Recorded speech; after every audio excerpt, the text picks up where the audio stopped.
কিন্তু এই যে আমরা যে ভাষায় কথা বলতেছি না, এটা কিন্তু আমি ভাষা বলতেছি না, যে কারণে আমি আমাদের রাসূল সাল্লাল্লাহু আলাইহি ওয়াসাল্লামের উদাহরণ দিলাম। হ্যাঁ, যে উনি তো নিরক্ষর ছিলেন, হ্যাঁ, ওনার কলবে অক্ষরের দাগ লাগে নাই, তো ওনাকে কেন বলা হচ্ছে পড়ো? এই পড়া কোন পড়া? অর্থাৎ যে ভাষা জ্ঞানের বিষয় হয়ে উঠে, ওই ভাষা নিয়ে আমরা আলাপ করতেছি না। এটাকে যদি আপনি চিন্তা করেন একটা চিহ্ন ব্যবস্থা হিসেবে, যেরকম আমার প্রবাংলা ভাষা বই আমি বলছিলাম যে বিপ্লবের প্রথম খুন ঝরবে ভাষা থেকে। মানে কি, ভাষা থেকে কেমনে খুন ঝরে, কি হয়, তাই না? তো আমাদের একদম দৈনিক মলিন হয়ে যাওয়া শব্দাবলী থেকে বের হয়ে গিয়ে বাইরে গিয়ে চিন্তা করতে হবে, এক নম্বর। হ্যাঁ, আমি ওই ভাষার কথা বলতেছি না যে আমি যে ভাষায় কথা বলি, কিংবা কেউ উচ্চ কঠিন শব্দ ব্যবহার করে, কেউ সহজ, ওই ভাষা কিন্তু বলতেছি না।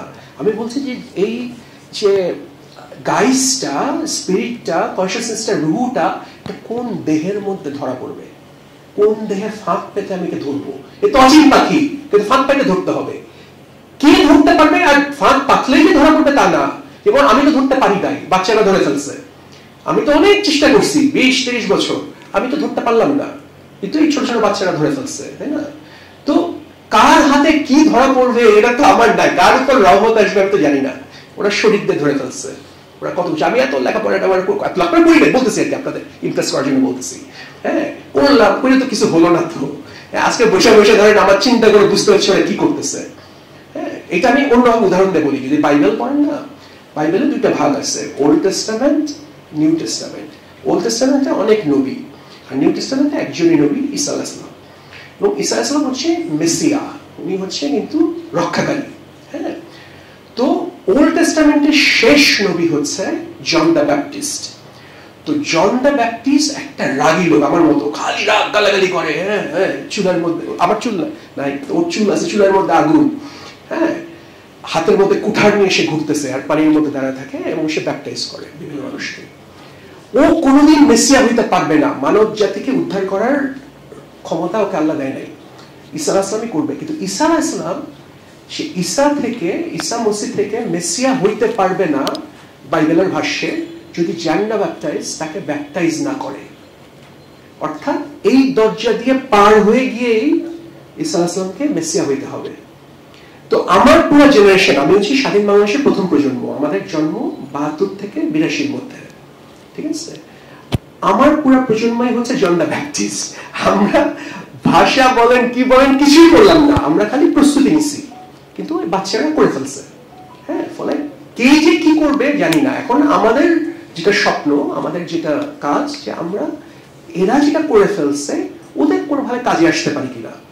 ওদের এই যে এই ঘটনা ঘটছে, এখন এটা গ্রেফতার করা, ভাষার মধ্যে নিয়ে আসা, হ্যাঁ, এটাকে চার্টার তৈরি করা, ম্যানিফেস্টো তৈরি করা, বিভিন্ন, এই যে বললাম যে এটা তো জ্ঞানের বিষয়, এই জ্ঞান তো বিষয় হবে না, কিন্তু এটা জ্ঞানের শর্ত হবে। তো আমাদের যে বিভিন্ন প্রতিষ্ঠান তৈরি হবে, সেটা শর্তটা কিভাবে আমরা এই জ্ঞানটা, ওই শর্ত কিভাবে ওখানে তৈরি করব, এই কাজে হয়তো আমাদের অভিজ্ঞতার কারণে কিংবা পরিশ্রমের কারণে আমরা ওদের হয়তো একটু সাহায্য করতে পারবো।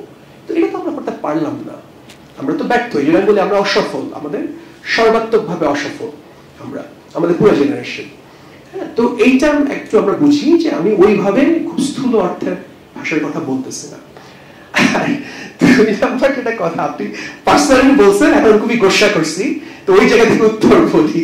সেটা হলো যে আমি যে লেখা লিখি, এটা যে সাধারণ মানুষ পড়বে না, এটা তো আমি জানি রে ভাই, এটা তো আমাকে বলতে হবে না।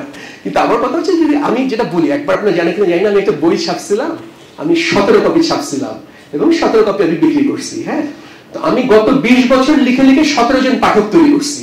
তো 17 জন যদি আমার লেখা বুঝি তাহলে ঠিক আছে, আর আমার দরকার নাই।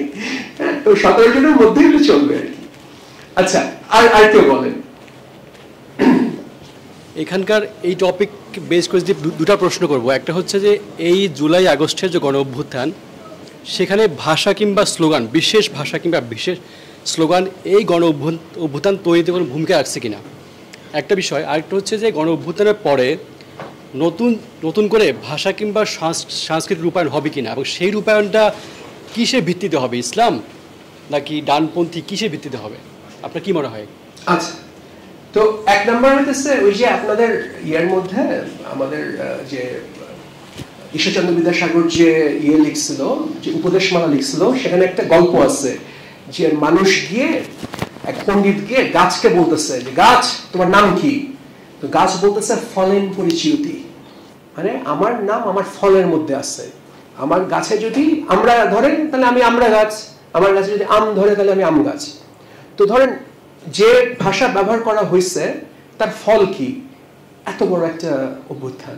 তার মানে ঠিক ছিল, ফলেই তো পরিচয়, তাই না? ঠিক ছিল প্রথম প্রশ্ন। দ্বিতীয় প্রশ্ন হইতেছে যে আপনি বললেন যে এখন নতুন ভাষা কি হবে। হ্যাঁ, এটা আগে থেকে প্রেসক্রিপশন দেওয়া যাবে না। যেটা হলো যে আমি যেটা বলতেছি যে একটা নতুন রূপ জেগে উঠছে, একটা নতুন, যেটা চাপা পড়েছিল সেটা রিমার্জ করতেছে। এখন এটাকে আমাদের ভাষার মধ্যে নিয়ে আসতে হবে, সাহিত্যে নিয়ে আসতে হবে। ভাষা মানে আমি বড় অর্থে বলতেছি, শিল্পে, ভাষা। আর আমরা এখানে কয়েকজন আর্কিটেকচারের সাথে তাদের কথা বলছিলাম, আর্কিটেকচার যেরকম ধরেন যাত্রাবাড়িতে যে শহীদ মিনারটা তৈরি হয়েছে, এইটা একটা নতুন ভাষা, এটা একটা নতুন চিহ্ন। এরকম আমরা খুব একটা দেখি নাই আমাদের এখানে। তো এটা তো এই ভেতর থেকে বেরোচ্ছে। তো এইটা ওখানকার, এটা তো আমার মনে হয় না কোনো বড় কর্পোরেশন ফান্ড করছে, এটা তো লোকজন পয়সা টয়সা তুলেই করছে, তাই না? কারা করছে? আচ্ছা, ওনারা করছে, কিন্তু যারা বানাইছে ওরা হয়তো পয়সা দিচ্ছে, কিন্তু যারা বানাইছে স্থানীয় লোকজনই নিশ্চয় বানাইছে, গবেষণা।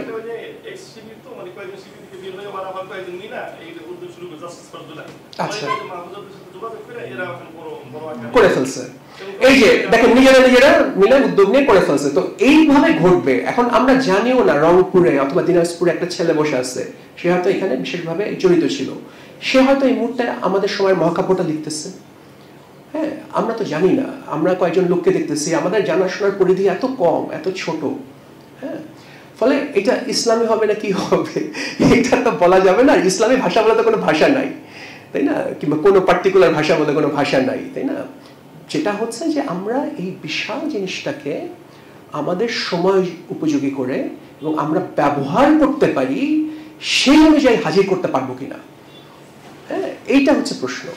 কারণ কিভাবে হয় আমরা কেউই জানি না, আদৌ হবে কিনা। যেরকম এটা ৭১-এ কিন্তু হয় নাই, ফলে আদৌ হবে কিনা ওটাও জানি না। আমরা উদ্যোগ নিচ্ছি অনেকে, হ্যাঁ, কিন্তু আদৌ কি হবে আমরা কিন্তু জানি না। এই অপরচুনিটি তো মিস করে যাব, কারণ আমরা আগে কয়েকবার মিস করছি কিন্তু। আর যেহেতু মিস করছি, এবার আমরা একটু সচেতন, আমরা চাই যে এবার আমরা মিস না করি, কিন্তু হয়ে যেতে পারে মিস। আপনি কিভাবে বলবো বলে, এটা তো ভবিষ্যৎবাণী করা যাবে না, আমি তো গণক না।